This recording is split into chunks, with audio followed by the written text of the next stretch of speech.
우리는 지금 우리가 왜 하나님을 찬송해야 하는가, 우리가 왜 하나님을 송축해야 하는가 하는 이유들에 대해서 생각해 보고 있습니다. 3절, 4절, 5절 말씀을 통해서 지금까지 5가지 이유를 생각해 보았어요.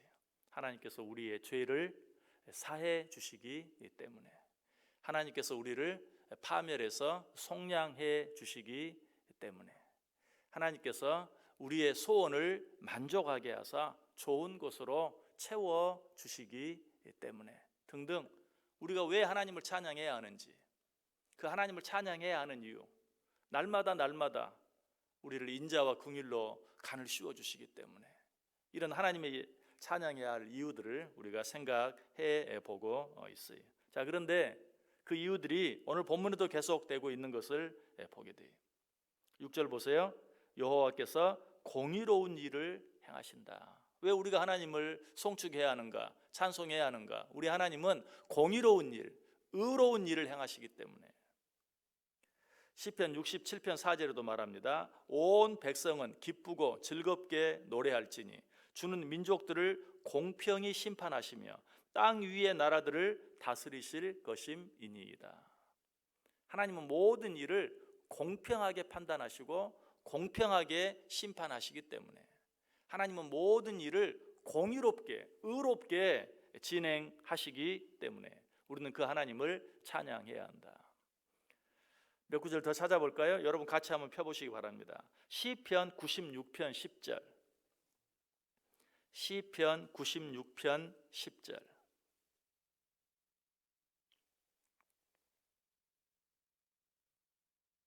시편 96편 10절. 자, 우리 같이 읽습니다. 모든 나라 가운데서 이르기를 여호와께서 다스리시니 세계가 굳게 서고 흔들리지 않으리라. 그가 만민을 공평하게 심판하시리라 할지로다. 아멘. 우리 하나님은 만민을 공평하게 심판하신다, 판단하신다. 자, 한 구절 더요. 시편 98편 9절 말씀. 시편 98편 9절 시작. 그가 땅을 심판하러 임하실 것이미로다. 그가 의로 세계를 판단하시며 공평으로 그의 백성을 심판하시리로다. 하나님은 모든 일을 어떻게? 공평하게, 공의롭게, 의롭게 행하신다. 우리가 신앙생활하는 데 있어 반드시 기억해야 될 가장 중요한 사실 한 가지는, 하나님은 항상 공의로우시다는 사실이, 하나님은 항상 옳으시다는 사실이. 어떤 분이 이런 말을 했어요. 하나님은 옳은 일을 행하시는 분이 아니라 하나님이 행하시는 일이 옳은 일이다. 얼마나 맞는 말인지 몰라요. 하나님이 옳은 일을 행하시는 것이 아니라 하나님이 행하시는 일이 항상 옳은 일이다. 여러분, 우리는 가끔 이렇게 판단하고 고민하죠. 하나님이 왜 옳은 일을 행하지 아니하시고 옳지 않은 일을 행하시지? 하나님이 왜 옳은 일을 행하도록 하지 아니하시고 옳지 않은 일을 행하게 하시지? 우리는 그런 것 때문에 고민해요. 다시 말해서 내가 옳다고 생각하는 일이 옳다고 생각하는 거예요. 아니, 하나님이 행하시는 일이 옳은 거예요. 내가 옳다고 생각하는 일이 하나님께서 생각하실 때는 옳지 않은 일이 될 수도 있어요. 내가 옳지 않다고 생각하는 일이 하나님이 생각하실 때는 옳은 일이 될 수도 있어요. 아주 똑같은 말 같은데 정말 다른 말이에요. 무엇이? 하나님은 옳은 일을 행하시는 것이 아니라, 다시 말하면 내가 보기에 옳은 것처럼 보이는 그 일을 행하시는 분이 아니라 하나님이 행하시는 일이 옳아요. 그 일이 설령 내 눈에 보기에는 옳지 않은 일처럼 보인다 할지라도. 자, 여러분 가운데 일어나는 일들을 생각해 보세요. 분명 내가 생각했을 때 이 일은 일어나지 않아야 되는데, 이 일은 일어나지 않아야 나에게 유리한데 라고 생각하는 일이 있죠. 그러나 하나님 보시기에는 그렇지 않다는 거예요. 지금 내 눈에 보기에는 나에게 손해가 되는 것처럼 보이는 그 일이 하나님 보시기에는 그 일이 옳을 수 있어요. 여러분에게 어떤 일이 일어나고 있습니까? 그 일이 하나님이 행하시는 일이라면, 그 일이 하나님이 허락하신 일이라면 그 일이 옳은 일인 것을 믿고 먼저 하나님께 감사하고 찬송할 수 있어야 돼요. 그러면 어제도 말씀 중에 말씀드렸던 것처럼 모든 것이 합력하여 선을 이루게 돼요. 우리 하나님의 판단은 항상 옳아요. 신명기 32장 4절이 말합니다. 그는 반석이시니 그가 하신 일이 완전하고 그의 모든 길이 정의롭고 진실하고 거짓이 없으신 하나님이시니 공의로우시고 바르시도다. 하나님이 하시는 일은 틀린 일이 없어요. 하나님이 하시는 일은 옳지 않은 일이 없어요. 욥기 8장 3절에도 하나님이 어찌 정의를 굽게 하시겠으며 전능하신 이가 어찌 공의를 굽게 하시겠는가. 시편 119편 137절에도 여호와여 주는 의로우시고 주의 판단은 옳으시니이다. 여기다 한 단어를 더 집어넣는다면 주의 판단은 항상 옳으시니이다. 여러분, 이것이 우리의 믿음이 돼야 돼요. 믿음이란 다른 게 아니. 하나님은 항상 옳습니다. 하나님은 항상 의로우십니다. 하나님은 항상 공평하십니다. 이 사실을 믿는 게 믿음이. 하나님 왜 이러세요? 하나님 왜 이렇게 하세요? 이건 믿음이 아니. 하나님 맞습니다. 당신은 항상 옳습니다. 당신은 항상 의롭고 당신은 항상 공평하십니다. 이 사실을 믿는 것이 믿음이다. 오늘 시인이 그렇게 하고 있어요.